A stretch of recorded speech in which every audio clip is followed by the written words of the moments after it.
Greetings, fellow insomniacs, and welcome to another episode of the Creature Features podcast on YouTube and wherever you listen to podcasts. I am, of course, your friend in fright, your host. My name is Chunky Larry, and we are continuing the theme of May of the Dead in a very fucking strong way. In preparation of watching or doing these discussions, I always try to watch these films at least 3 times before actually having a discussion about them. And every single time, this fucking movie broke my heart. And I could not think of a better person to have with me on this journey, on this specific discussion, than a person that I've grown to become very fucking fond of over the course of the last couple of months. He is a tremendous creator on the world of TikTok. He is insightful. He is intelligent. He is unique. He does not feel cookie cutter like a lot of horror talk creators oftentimes do. They fall into these different little holes that they feel they have to fill. And this guy is completely and uniquely his own, and I just love to hear him dissect films, and I'm so fucking giddy to dissect the film that we're going to be dissecting today, Train to Busan. And I just couldn't think of anybody better than the one, the only, your movie guy and mine, Chuck. How you doing, man? I'm doing good, Larry. How are you, man? Oh, fucking A, bro. I'm chilling like a fucking villain, eating shrimp like a pimp. You and I both know that that's not actually the case. There was a whole fucking production snafu in the beginning of this. It was like my internet didn't want to work. You couldn't decide on whether or not you wanted to be horizontal. Like it's like TikTok just in real life, and I love it. It is just real time TikTok, most definitely. Because so before we get into this fucking movie, I do want to talk a little bit about horror talk, specifically because I have, I think, one of the goats of horror talk on here right now, and just kind of talk about what it is to dissect and discuss horror films in this different kind of platform. And I think you're one of the better voices to ask on that particular topic. I think that especially for TikTok, since it's for short attention spans and trying to, you have a very limited amount of time to get your point across. So to be able to grab somebody and have validity to your statements of what you think about a film is not an easy thing to do, because a lot of people just get lost in talking and hearing themselves talk instead of saying anything, or using, like, you got like 2 minutes and in the beginning you got 10 seconds. So you need to get somebody's attention, and you can tell if people know what they're talking about or if they don't know what they're talking about. That's when fact. You break something down. But I think that the short attention span in America in general really affects the way that we consume and distribute content. So I really like to get my point across, but I think that since the world is polluted with this short form content, that people look at movies and don't really dig through the layers of what they actually stand for. They could take something, they just take it as face value, but really don't go to the depth. And that's why we get a lot of films that people don't necessarily enjoy, because they just to be honest, they just don't get them. Yeah. And so, I know that you're very much in the found footage world currently. That's kind of where your mind is kind of focused. But in terms of, like, because we're talking about zombie films through the course of this month, but I just, in terms of zombie films, what is your leaning in terms of what you prefer and what you don't prefer? In zombie films, I like, well, obviously, I'm from Pittsburgh, so Night of the Living Dead is the GOAT. Romero, and that's not a bold statement, it's just a fact. So that will always have a special place in my heart, just to the history, but the fact that it is also an amazing film, especially for what they were working with budget wise and everything, and the time that it came out. But I like more intelligent zombie films. I'm more into the, how they developed. And I don't even know if they're even necessary zombie films. I think we just label them that way because a lot of them, they're just like infected, i.e., the Train to Busan. They're more infected than zombies, but zombies just kind of like the stereotypical label we give them. It can be a bit of a catch-all, but Yeah, I also think that there's an interesting thing that, and I feel like I've kind of discussed this throughout the month, especially with films like 28 Days Later, where we're talking about infected versus zombies, and I personally am of the belief that this is just the natural evolution of this specific subgenre, because you've got things like white zombie and that particular style of what zombies were, and then you transcend from that into Night of the Living Dead, which is a complete deviation from where zombie films were at that point. And as you've gone through time, our outlook in the world has constantly shifted in the way that we look at things, but also the zombie films since the beginning of zombie films have always been allegorical. The dead represent us in a way, and our worldview at that time. So with Night of the Living Dead, it's obviously allegorical for the civil rights movement. Dawn of the absolutely. Dead's consumerism, the Day of the Dead's military industrial complex, like every single, like across the board. And there are definitely within the subgenre, there are, lesser films and greater films. And I feel like we've kind of run the gambit through the course of this month of, what is a zombie film? What isn't a zombie film? Pet Cemetery 2 is a perfect example of, is it a zombie film? Is it not a zombie film? But it absolutely is. And I think, Right. even if they're different, they're valid. And, you could I argue agree. that Frankenstein is a zombie film. The Mummy You is a could. zombie film. And that's the interesting thing I think about the zombie subgenre, is that it is so malleable to whatever it is that is kind of currently going on. And this film, I think, is absolutely that. But before we get into discussing uh, Train to Busan, I want to go to IMDb to read a brief synopsis on Train to Busan. Reluctantly, the divorced father and workaholic hedge fund manager Seok Woo boards the hyperfast KTX bullet train from Seoul to Busan, accompanied by his estranged young daughter Suan, to visit her mother.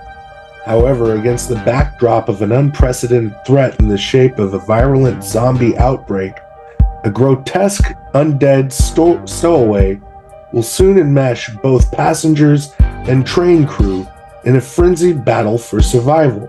As one compartment after another succumbs under the sheer volume of the freshly infected flesh eaters.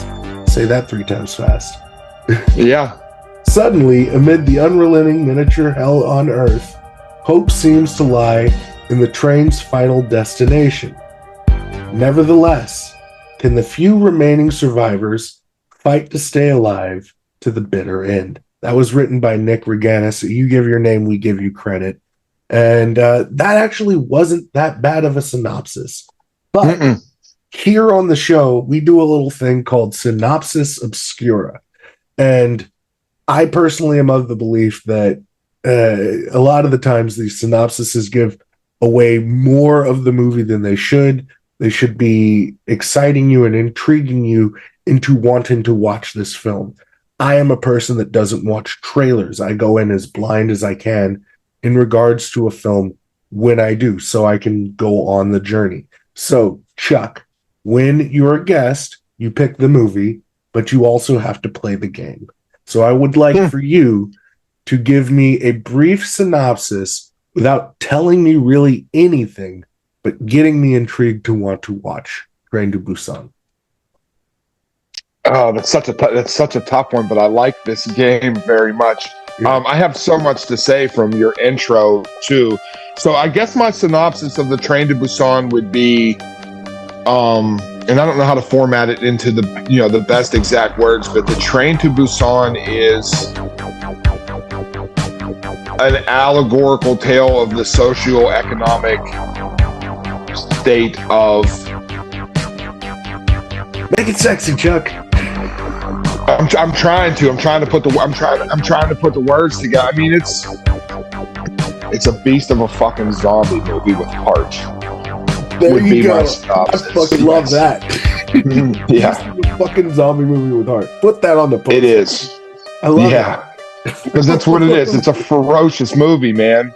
And so I don't know about you, but I'm not like super well versed in South Korean horror.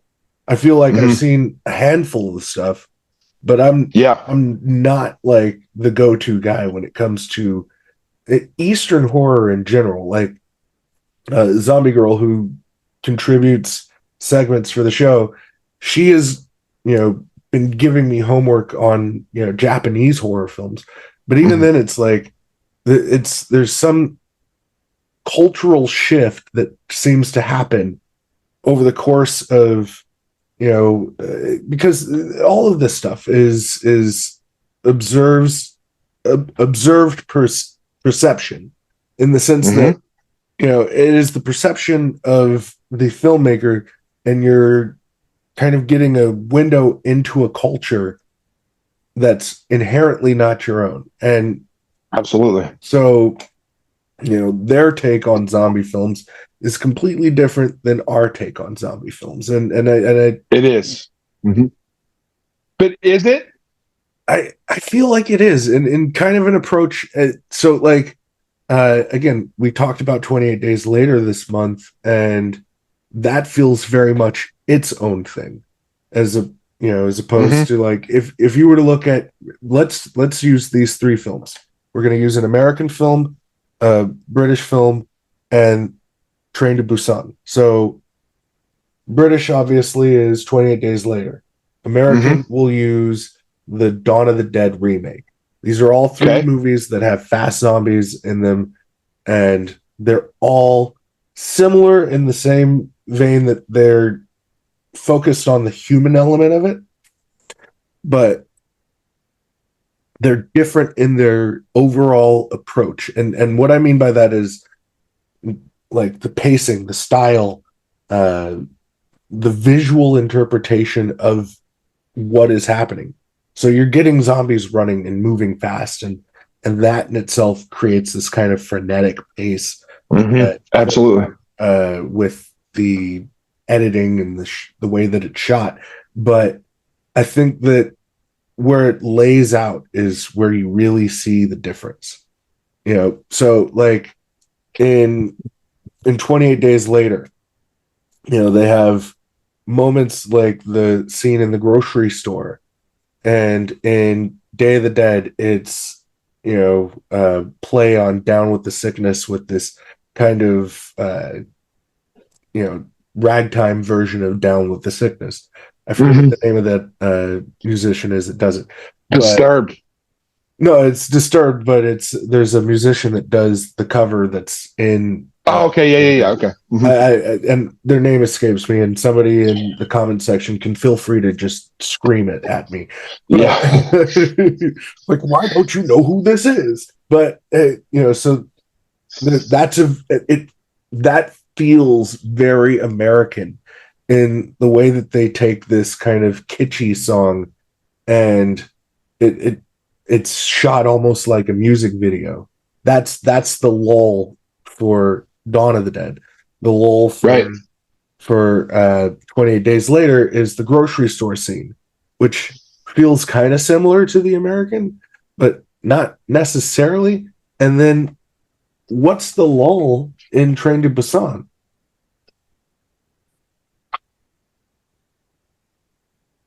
The lull to Train to Busan, I would say, would be the at the airport at the train station with whenever like the long take shot of his daughter and them coming in. I think that is the lull for what it's. I mean, in essence, that scene is what it's trying to tell in a nutshell. Yeah. I think. It was, so like, in most of the film, it's crashing. It's a lot of crashing. Mm-hmm. Mm-hmm. Running or stopping something, and so I think the lull is the period when they first get the paper. The pregnant wife puts the paper on the window, and Mm-hmm. they're able to sit, and they're trying to figure out what's going on, and Mm-hmm. it feels less like it's a lull in order to give the audience a break, but Yeah. more of a lull to expositorily dump who these characters are, because Mm-hmm. at that point they've weeded out most of the people there, and they're The setting up fluff. Yeah. these you know class systems in a sense, Mm-hmm. because there's It is. what it's I think Mm-hmm. Yon Suk is the elderly, well-to-do asshole character in the movie, and he creates this fucking whole world where he is this strength, he's the power, he's generational wealth, overthrowing the overall um, energy of the room. And so Mm-hmm. that throughout the course of the movie is tested. And it's specifically tested when they fight their way up the cabins to get to the daughter and the wife, and then fight their way to get to that door. And they refuse to, even though the girlfriend has been told that they can get in and that they're making their way up. He's like, no, they could be infected. We're not letting them in. And Right. it's them fighting to get in.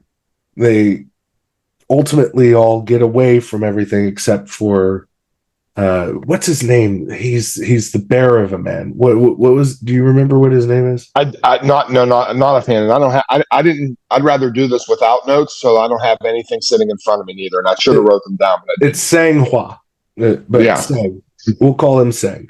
Uh, he sacrifices himself for them, and obviously, I make a thing in the beginning, spoilers, but he sacrifices himself to save everyone else, and it while it is unnecessary for him to do that, it's more, in my opinion, telling that this is Yon who decided that because he resists and he uses people as Mm-hmm. pawns, and it Mm-hmm. just, to me, that feels much more like a statement on class, and I don't know how Well, you think about that.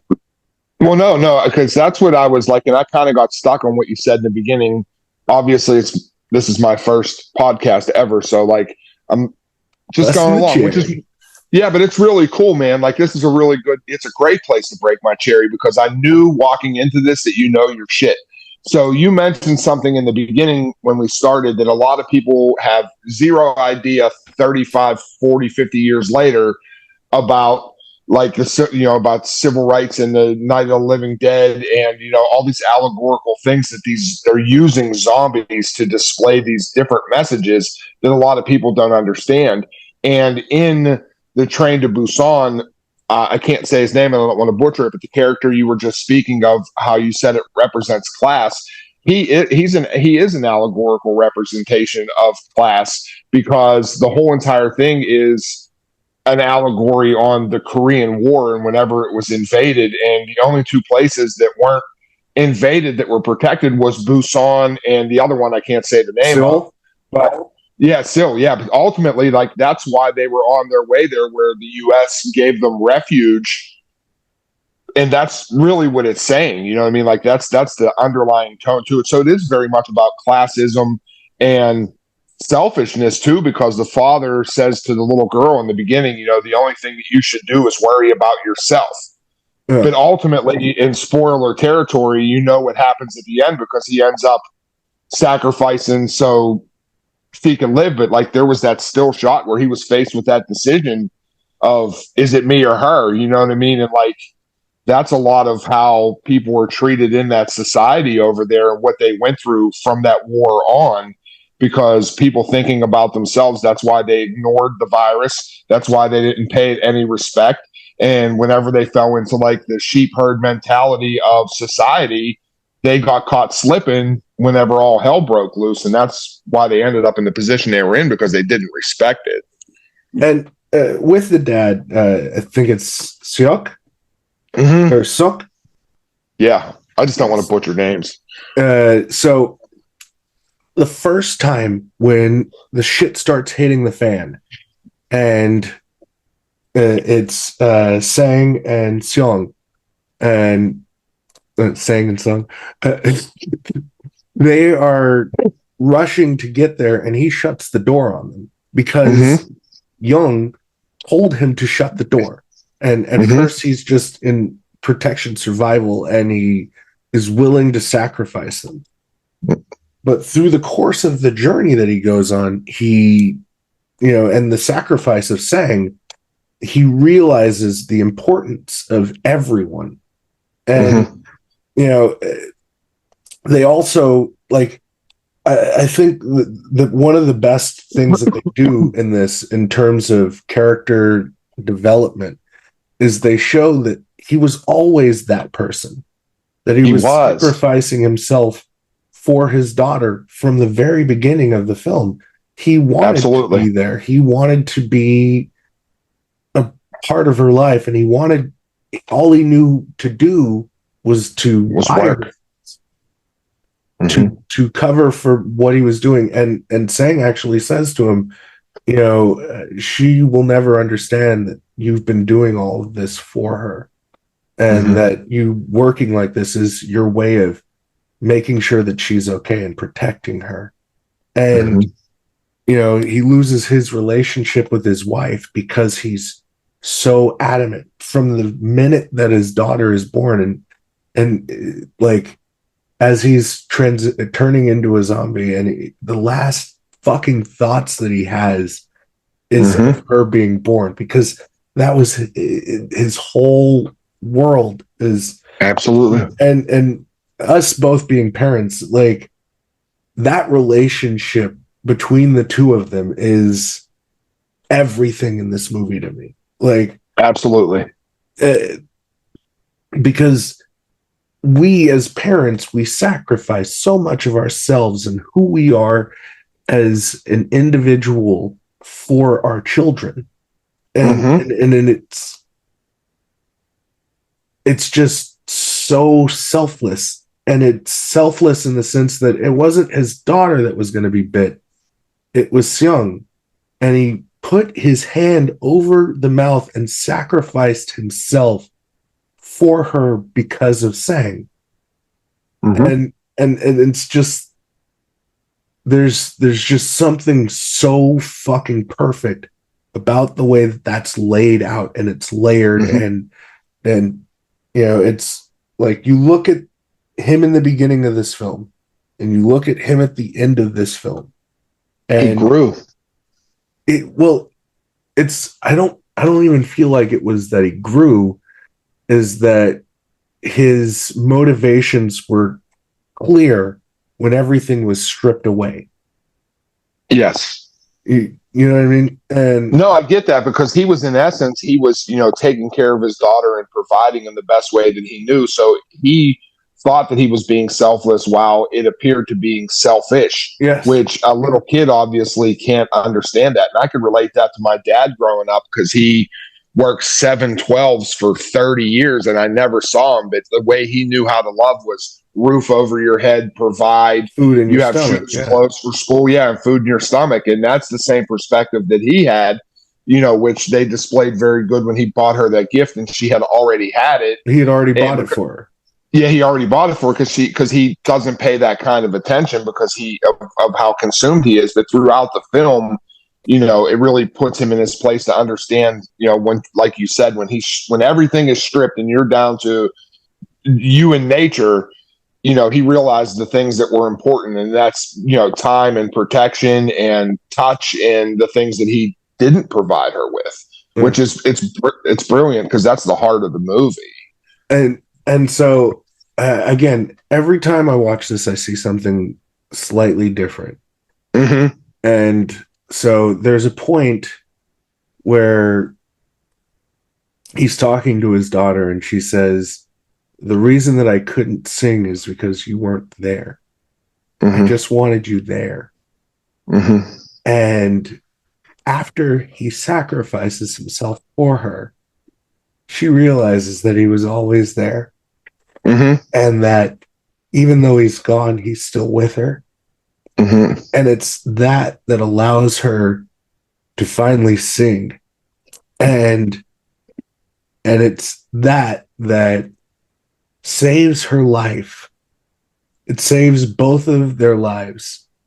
Was Mm-hmm. her knowing that even when he's not there, he's there. He's and he there. says that Mm-hmm. to her when he's talking to her about singing. He says, "Even if I'm not there, I'm watching." And it seems so innocuous at the beginning. And then when you get to the end of it, and just knowing that ultimately this whole story could be looked at as being, about class, and it can be about the breakdown of society, and all of these other big elements, but at Mm-hmm. heart, it's about Mm-hmm. the sacrifices that we make for our children, and the fact that even if we can't be there, we're there. Even when Mm-hmm. we're gone, we're there, because our life begins and ends with that first moment that you see your child and you hear their cry, and it just it reaches into your heart and it pumps for you. And Right. it's one of the most beautiful fucking stories, in my opinion, that has ever been told about zombies. And Agreed. that's just like, I don't know, I'm getting all No, fucking I agree. choked up. No, same here. I almost cried listening to you, but the way that it shifts their perspectives with the cataclysmic event into them understanding that they were, that he was always there, and for her to realize that, her dad did love her and he did everything he could, but like in his own way. And then like with the singing and the way that they tie that into this cataclysmic event is very much like, even with my own kids and everything that we go through in life on a daily basis, to like teach them, is sometimes we have to look through things from like each other's lens. And I think that's ultimately, through his ultimate demise, what she was able to see and what he was able to see, is that they had to look at it from the other's perspective in order to really understand it. And the way that they pulled that off is, it's not just a kick-ass zombie movie. I mean, like you said, it has the most heart probably of any other zombie movie ever made. And better yet, family drama, because the relationship that they have between father and daughter isn't even done well in non-zombie movies, with the heart of it. Mm-hmm. And so I want to wrap this up into a nice little bow, and the way that we do that is by giving it reapers. So Mm-hmm. on the show, it's 0 is the lowest, 5 is the highest. How many reapers are you coming in with for Train to Busan? The Train to Busan's a 5 for me. It's 5 out of 5 reapers for me. I'm It's not close. Yeah. I'm completely in agreement with you. I did not think I was going to be giving out as many 5s as I've done this month, because I don't usually give out 5s, but this is a 5 out of 5. I mean, whenever it came out of nowhere. Like, it was literally like how people say, I was like, oh, it's another zombie movie. You know what I mean? Like when I watched it, like it literally blew me away. And it's rare that things can do that. But then you could say that for 28 days later because that also blew me away. Yeah. And the the evolution of what they've been able to do from the base material of like Night of the Living Dead to now with these tales that they tell with zombies is just, it's a, I don't know what the word. They have the ability to tell more than just a story about zombies because it's very human. This is about human beings and human nature and a father and a daughter and parenting and love, but it also transcends like, government and economics and how people are treated and the way that the whole entire world is. And that's all told through violence and zombies, but the violence in zombies is only there because that's what reels people in so they can tell their message. And just like the Matrix, you know what I mean? Like the Matrix was not an action movie. It had nothing to do with being an action movie. It was a semi-political statement on trans rights, and people missed that because they wanted to watch Bullet Time. And like the Bullet Time was to suck you in to tell their story, which is brilliant. And the Train to Busan does very similar things with its narrative, which I think is absolutely brilliant. Absolutely. But we're going to get out of here. Chuck, please tell people where they can find you. You can find me on TikTok at I'm Chuck the Movie Guy at Charlie Napalm 2, and that's all my socials: Instagram, YouTube, but mainly TikTok is what I focus on right now. Perfect. And if you guys want to find out more about us, if this is your first episode, by all means, go ahead and like us on Facebook, follow us on Twitter and Instagram. Just search Creature Pod wherever you go. Instagram, Twitter, TikTok, YouTube, all of it. That is where to find us. This has been a fucking blast of a conversation. Did not think I was going to get choked up, but I mean, this is what we're dealing with. This is the fucking movie that we both committed to doing. But for Chuck and for myself, again, my name is Chunky. This has been another episode of the Creature Features podcast on YouTube and wherever you listen to podcasts. Listen with someone you trust.